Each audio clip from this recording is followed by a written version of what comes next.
You're not lonely, you're untrained in solitude. The Stoic doesn't escape aloneness, he masters it. Most people fear being alone.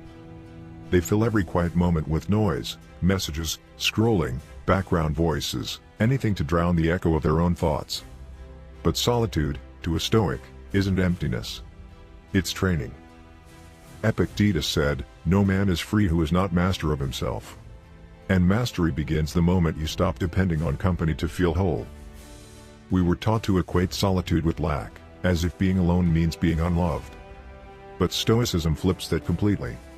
To the Stoic, solitude isn't what's left when love disappears, it's the foundation you return to, so you don't lose yourself in love or chaos again.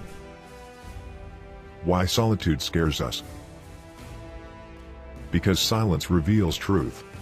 When there's no one else to distract us, we face what we've been running from, our restlessness, our unmet needs, our insecurities. Most people chase relationships, entertainment, or validation, not out of joy, but to avoid the discomfort of hearing their own mind. Marcus Aurelius wrote, "Nowhere can man find a quieter or more untroubled retreat than in his own soul." Yet, few visit that place willingly. We scroll instead of sit. We talk instead of think. We escape instead of listen. But the Stoic sits. He listens to the noise within until it becomes music, until solitude stops feeling like exile and starts feeling like home. Solitude is a mirror. When you're alone, you meet yourself unfiltered. You realize which desires are yours and which were borrowed from others. You see how often your peace depended on external approval. Seneca said, "Associate with those who will make a better man of you. Welcome those whom you yourself can improve." But before you can choose wise company, you must learn to be your own companion. Otherwise, you'll always choose people to fill silence instead of sharing peace. Solitude teaches you discernment, it separates loneliness from longing, need from choice. How to turn solitude into strength. 1.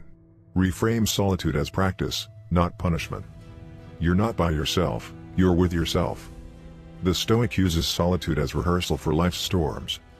If you can become alone, no crowd can unbalance you later. 2. Fill silence with purpose. Don't numb solitude with distraction, enrich it with intention.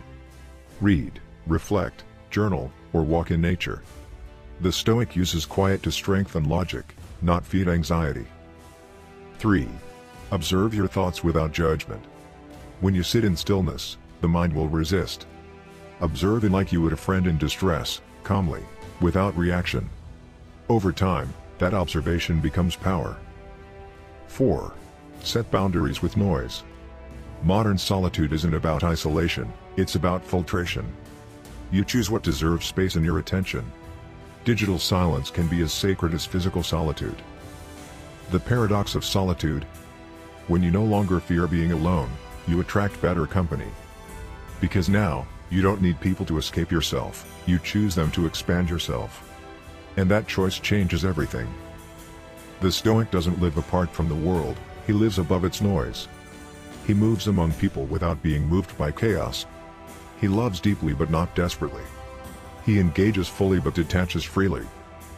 Solitude becomes his fortress, not to hide in, but to return to. Because peace isn't found in withdrawal, it's built through presence.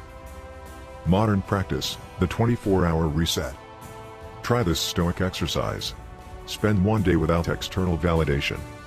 No social media, no seeking attention, no unnecessary conversation.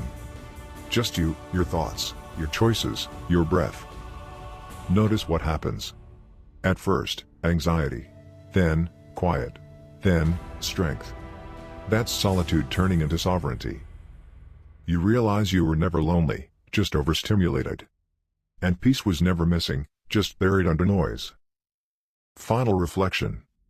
The Stoic life is not about rejecting connection, but about mastering independence within it. To stand alone is not to be cold, it's to be complete. So the next time loneliness whispers, "You're alone," answer, "Yes, and that's where my power begins." Because the Stoic knows, solitude is not the absence of love. It's the space where self-respect is reborn.